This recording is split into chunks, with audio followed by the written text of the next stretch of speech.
Assalamualaikum warahmatullahi wabarakatuh. Alhamdulillahirabbil alamin alladzi yuhibbul muhsinin wa yarfa'u darajatil muttaqin. Asyhadu an la ilaha illallah wahdahu la syarikalah wa asyhadu anna Muhammadan abduhu wa rasuluh la nabiyya ba'dah.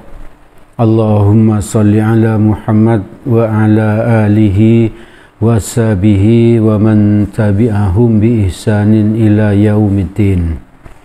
Jemaah Majelis Taklim yang dirahmati oleh Allah, mari kita senantiasa terus bersyukur kepada Allah karena Allah telah memberikan nikmatnya yang sangat banyak kepada kita, antara lain dua macam nikmat yang menurut Nabi manusia itu sangat sering lupa, sulit untuk bisa mensyukurinya, yaitu nikmat sehat dan nikmat waktu luang. Alhamdulillah kita sehat, alhamdulillah kita punya waktu luang, dan alhamdulillah Allah menolong kita bisa mensyukuri nikmat-nikmat itu dengan cara apa? Hadir ke majelis ilmu ini. Semoga Allah menolong kita agar kita bisa istiqomah ngaji, istiqomah hadir ke majelis ilmu hingga kelak kita dicabut nyawa. Semoga dalam keadaan husnul khotimah. Amin amin ya rabbal alamin. Ibu bapak saudara-saudara yang dirahmati oleh Allah, malam ini kita akan melanjutkan pembahasan kita tentang amalan soleh yang bisa kita lakukan dalam kehidupan kita sehari-hari. Jadi amalan ini bisa kita ulang-ulang ya, setiap hari seperti itu. Setelah sebelumnya kita membahas tentang qiyamul lail, bangun malam untuk tahajud, untuk witir, untuk beristighfar minimal 70 kali atau 100 kali, lalu membaca Al-Quran dengan tartil, dan berdoa untuk kebutuhan kita, kebutuhan keluarga kita, anak-anak kita, dan mendoakan pemimpin, mendoakan tetangga, dan lain sebagainya. Berdoa yang baik-baik. Maka pada kesempatan malam ini kita akan menyampaikan amalan soleh sekitar subuh ya, sekitar subuh. Amal soleh sekitar subuh. Yang pertama, sholat sunnah 2 rakaat sebelum subuh. Jadi begitu adzan selesai, adzan subuh selesai, kita sholat 2 rakaat, sholat sunnah ya.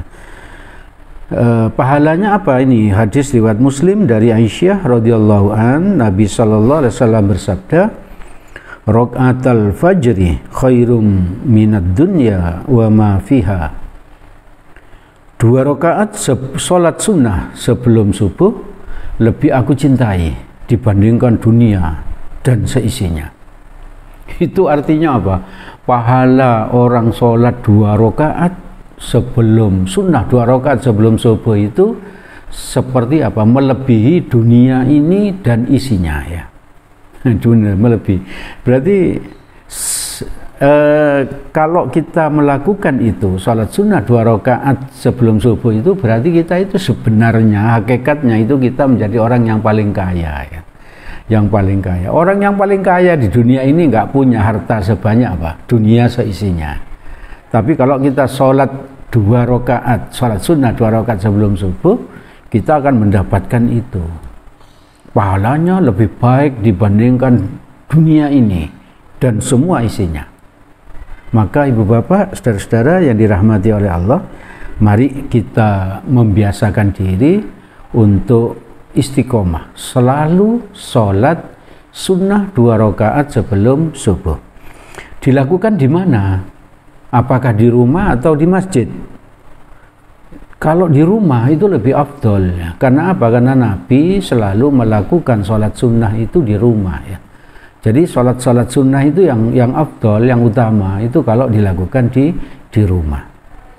Setelah sholat sunnah ini baru kita berangkat ke masjid. Kalau kita lakukan di masjid, sholat 2 rakaat sebelum subuh ini apa boleh? Boleh saja ya, boleh saja dilakukan di masjid boleh. Kalau kita tidak terlambat. Misalnya kita berangkat dan di sana masih di masjid belum iqomah, maka boleh saja kita melakukan sholat sunnah 2 rakaat sebelum subuh, bisa saja ya. Lalu melakukannya bagaimana? Apakah dengan khusyuk lama atau bagaimana? Nah, ini kesaksian dari Aisyah radhiyallahu an. Aisyah itu istrinya Nabi yang sangat cerdas ya. Di dalam hadis riwayat Bukhari Muslim dari Aisyah radhiyallahu anha, Nabi sallallahu alaihi wasallam meringankan sholat sunnah 2 rakaat sebelum sholat fardu subuh. Nah, ini kesaksian dari Aisyah istri Nabi bahwa Nabi melakukan sholat sunnah 2 rakaat sebelum subuh itu di rumah dan dilakukan dengan ringan. Maksudnya apa? Tidak lama ya, tidak lama. Yang penting tetap tumak nina, nggak boleh cepet-cepetan, tetap harus tumak nina. Nah, tapi ringan. Seringan apa ini? Sampai-sampai aku bertanya, katanya Aisyah melanjutkan hadis ini, apakah beliau membaca surat Al-Fatihah? Saking ringannya itu ya. Sampai Aisyah itu bertanya, apakah Nabi itu membaca surat Al-Fatihah? Karena Nabi kalau sholat yang lain itu biasanya lama. Kalau sholat fardu itu biasanya lama. Nah, ini ringan. Sampai seolah-olah Nabi seperti enggak membaca surat Al-Fatihah gitu. Tapi tetap membaca surat Al-Fatihah. Karena apa? Karena itu wajib ya. Dan membaca Quran yang pendek. Apa yang dibaca ketika sholat sunnah 2 rakaat sebelum subuh ini?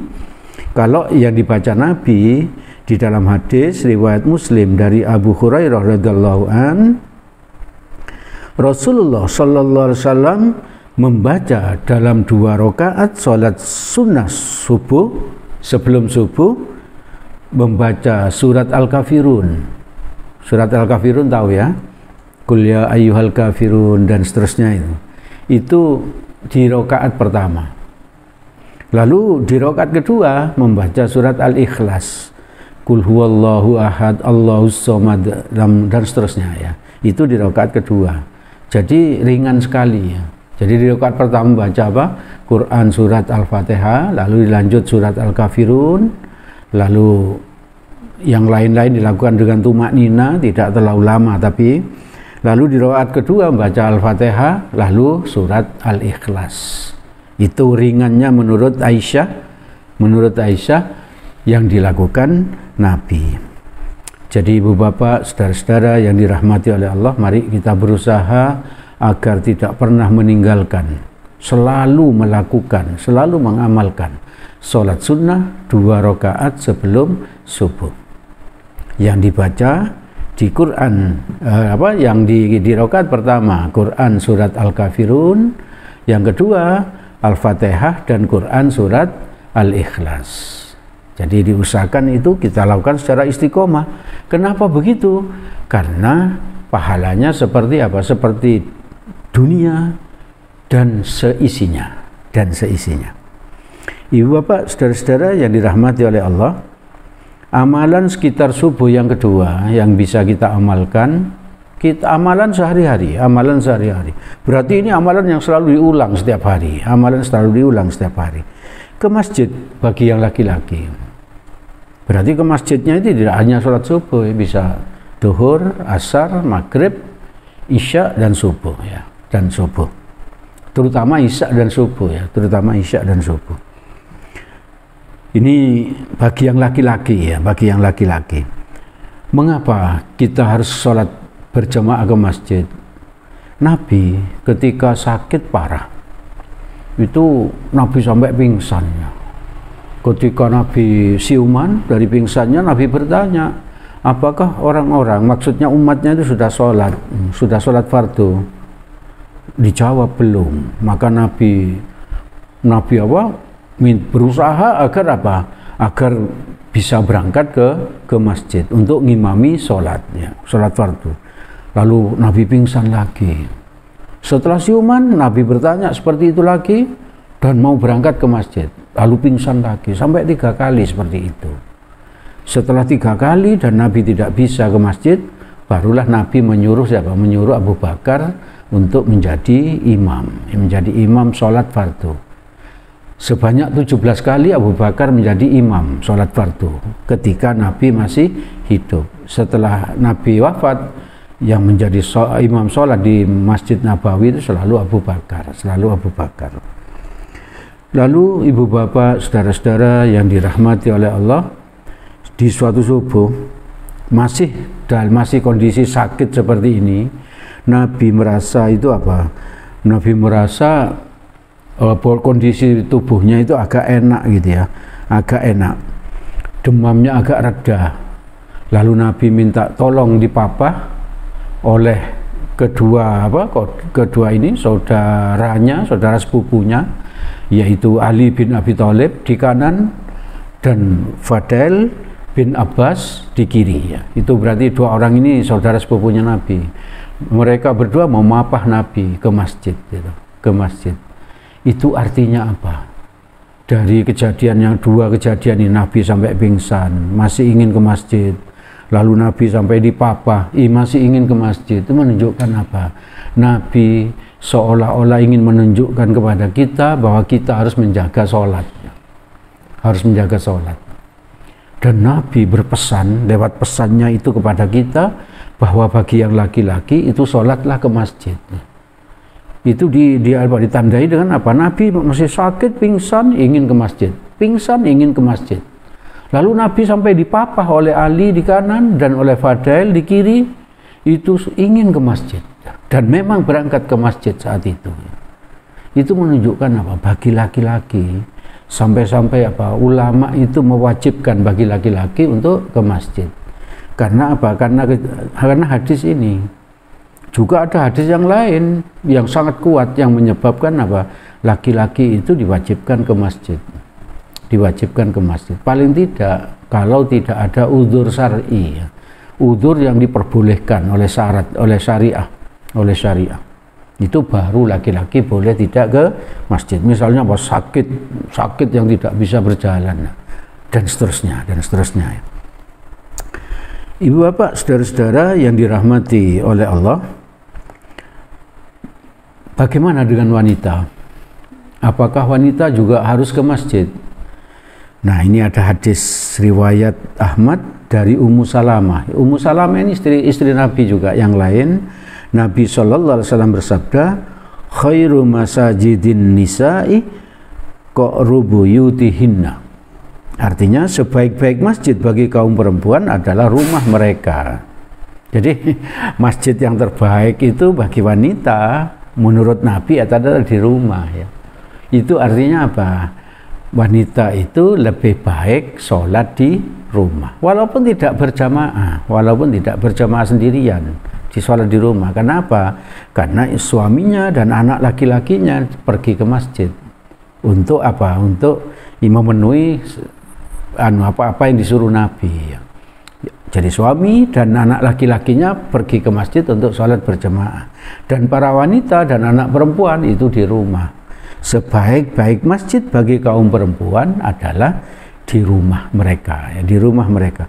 Bahkan ada hadis yang lain, Nabi bersabda, sholatnya wanita di rumah itu lebih baik dibandingkan apa? Sholat di masjidku ini, kata Nabi. Masjidku ini maksudnya Masjid Nabawi ya.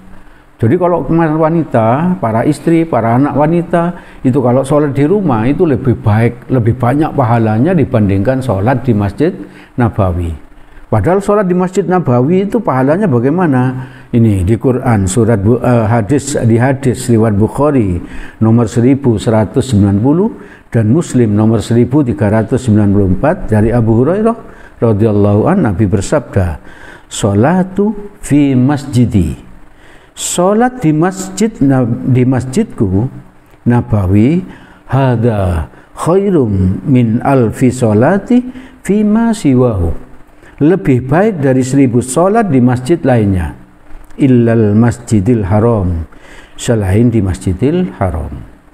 Jadi artinya apa? Kalau kita sholat di masjid kita di Indonesia ini 1000 kali, itu masih kalah dengan sholat apa? Di Masjid Nabawi 1 kali. Betapa hebatnya pahala sholat di Masjid Nabawi, kecuali di Masjid Haram ya, Masjidil Haram ya. Maka kalau punya uang tuh umroh, haji ke sana karena pahalanya sangat banyak ya, sangat banyak. Kalau sholat di Masjidil Haram bagaimana? Lebih banyak lagi, 100.000 kali. 100.000 kali. Jadi yang paling penting untuk pembahasan kali ini adalah kalau kita sholat di Masjid Nabawi itu pahalanya lebih banyak dibandingkan sholat 1.000 kali di masjid kita ini di Indonesia ya. Nah, sholat di Masjid Nabawi itu loh, itu masih kalah pahalanya dibandingkan apa? Sholatnya wanita di rumahnya ya. Berarti kalau wanita itu sholat di rumah itu pahalanya sangat banyak ya. Lebih banyak dibandingkan sholat di Masjid Nabawi. Lebih banyak dari 1.000 kali sholat di masjid kita di Indonesia ini.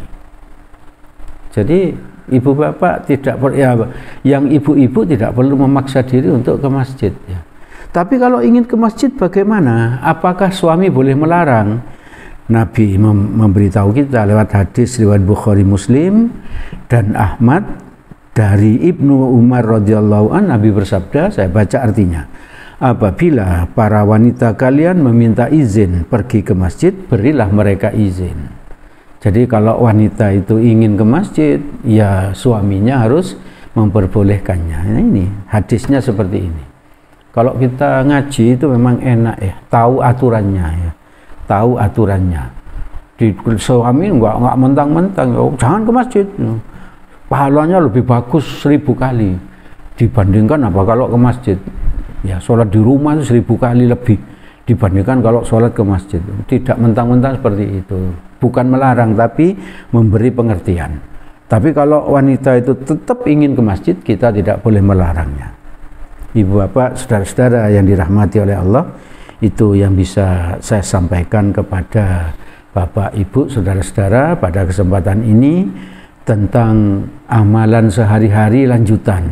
Kali ini tentang amalan di sekitar subuh. Insya Allah yang akan datang kita lanjut yang berikutnya. Amalan yang bisa kita lakukan sehari-hari. Pada kesempatan ini yang sudah dibahas sedikit, tapi kalau diamalkan itu dahsyat. Gitu? Yang pertama salat sunnah 2 rakaat sebelum subuh, dan yang kedua ke masjid.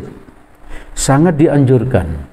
Bahkan ada ulama yang mewajibkan bagi laki-laki, kecuali yang punya uzur ya, yang punya uzur.